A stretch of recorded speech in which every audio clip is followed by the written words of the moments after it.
दिल्ली के कई प्रमुख इलाकों में अगले कुछ दिनों तक लोगों को पानी की कमी का सामना करना पड़ेगा।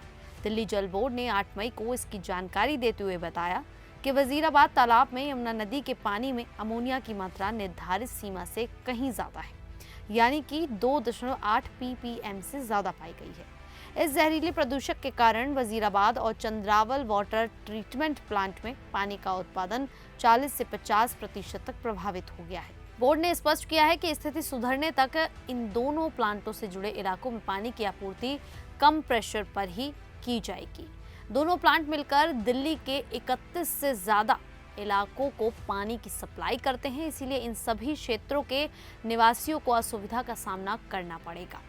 प्रभावित इलाकों की सूची में मजनू का टीला, ISBT, GPO, NDMC area, ITO, Hans Bhawan, LNJP hospital, defence colony, CGO complex, Rajghat, HWO, IP emergency, Ramlila Maidan, Delhi gate, Subhash park, Gulabi Bagh, Timarpur, SFS flats, Punjabi Bagh, Azadpur, Shalimar Bagh, Wazirpur, Lawrence road, model town, Jahangirpuri, Moolchand, south extension, greater Kailash, Burari और आसपास के इलाके, कैंटोनमेंट एरिया के कुछ हिस्से और साउथ दिल्ली के अन्य इलाके। जल बोर्ड ने यह भी स्पष्ट किया कि जब तक यमुना में अमोनिया का स्तर सामान्य नहीं हो जाता तब तक उत्पादन प्रभावित रहेगा और कम दबाव वाली सप्लाई जारी रहेगी। स्थिति सुधरने में कितना समय लगेगा, इसकी कोई निश्चित समय सीमा बोर्ड द्वारा नहीं बताई गई है। इससे पहले 8 मई को ही दिल्ली जल बोर्ड ने जगतपुर BPS पे एक बड़ी तकनीकी खराबी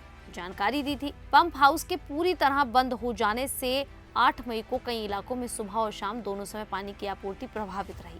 बोर्ड ने इस असुविधा के लिए खेद व्यक्त किया और लोगों को सलाह दी कि वे पहले से पर्याप्त मात्रा में पानी जमा करके रख लें। ये दोनों घटनाएं मिलकर दिल्ली में पेयजल संकट को और गंभीर बना रही हैं।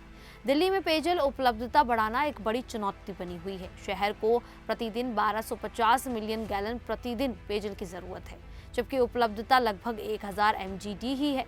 इस कमी को पूरा करने के लिए सीवेज ट्रीटमेंट प्लांट से प्राप्त उपचारित पानी का बेहतर उपयोग किया जा सकता है, जो फिलहाल नालों और यमुना में बहाया जा रहा है।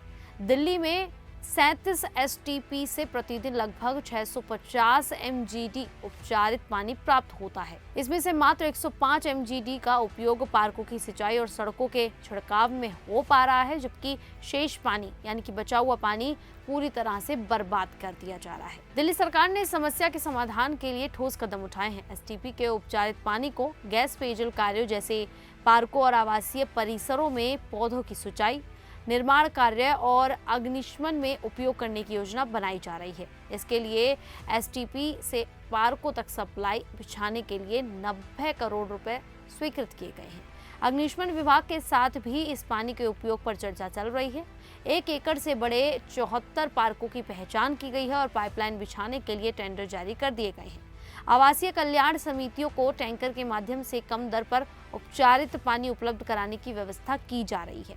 निर्माण कार्यों में इस पानी के उपयोग के लिए गुणवत्ता मानक भी तय किए गए हैं। भारतीय मानक ब्यूरो के अनुसार निर्माण के लिए पानी का pH स्तर 6 से 8.5 के बीच और TDS 500 से 2000 मिलीग्राम प्रति लीटर होना चाहिए। आज के समय में ठेकेदार बोरवेल या दिल्ली जल बोर्ड के पानी को RO से शुद्ध करके उपयोग करते हैं, जिससे भूजल स्तर तेजी से गिर रहा है। STP पानी की गुणवत्ता सुधारक इस समस्या का समाधान किया जा सकता है। फरवरी में केवल 20 STP मानकों के अनुरूप थे, जो मार्च में बढ़कर 27 हो गए। इनमें BOD यानी कि जैविक ऑक्सीजन मांग और COD यानी कि रासायनिक ऑक्सीजन मांग 10 से नीचे है, जो निर्माण कार्य के लिए उपयुक्त है। दिल्ली के जल मंत्री प्रवेश वर्मा ने कहा कि STP के उन्नयन का कार्य तेजी से चल रहा है। कई प्लांटों का काम पूरा हो चुका है, जिससे उपचारित पानी का BOD स्तर 10 तक पहुंच गया है और इसे निर्माण कार्य में इस्तेमाल किया जा सकता है। DDA और MCD के पार्कों में दिल्ली जल बोर्ड द्वारा पाइपलाइन डालकर सीधे पानी पहुंचाया जाएगा। ये पहल न केवल पेयजल की बचत करेगी, बल्कि ग्राउंड वाटर संरक्षण और यमुना प्रदूषण कम करने में भी मददगार साबित होगी। दिल्ली में पानी की समस्या बहुत पुरानी है। यमुना में बढ़ता प्रदूषण, खासकर अमोनिया का उच्च स्तर, बार बार WTP को प्रभावित करता है। साथ ही उपलब्ध संसाधनों का कुशल उपयोग न होना भी संकट को बढ़ाता है। सरकार की नई पहल अगर प्रभावी ढंग से लागू हुई तो न सिर्फ पेयजल की कमी कम होगी बल्कि पर्यावरण संरक्षण और सतत विकास की दिशा में भी महत्वपूर्ण योगदान होगा। फिलहाल निवासियों को सतर्क रहने, पानी का सही तरीके से उपयोग करने की जरूरत है। जल बोर्ड की ओर से स्थिति की पल पल निगरानी की जा रही है और सुधार होते ही सामान्य आपूर्ति बहाल कर दी जाएगी। ये पूरी समस्या दिल्ली की कमजोर जल व्यवस्था को दिखाती है। एक तरफ यमुना नदी का पानी प्रदूषित हो रहा है तो दूसरी तरफ साफ किए गए पानी का सही इस्तेमाल नहीं हो पा रहा।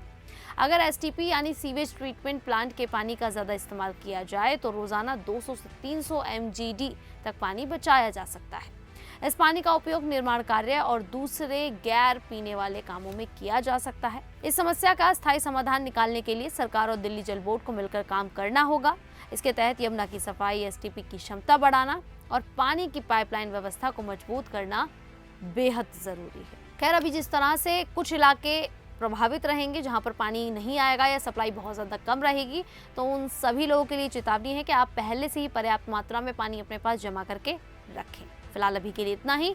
फिर हाजिर होंगे ऐसी ही देश और दुनिया से जुड़ी बड़ी खबरों के साथ। तब तक के लिए देखते रहिए द न्यूज़ 15 दिल्ली।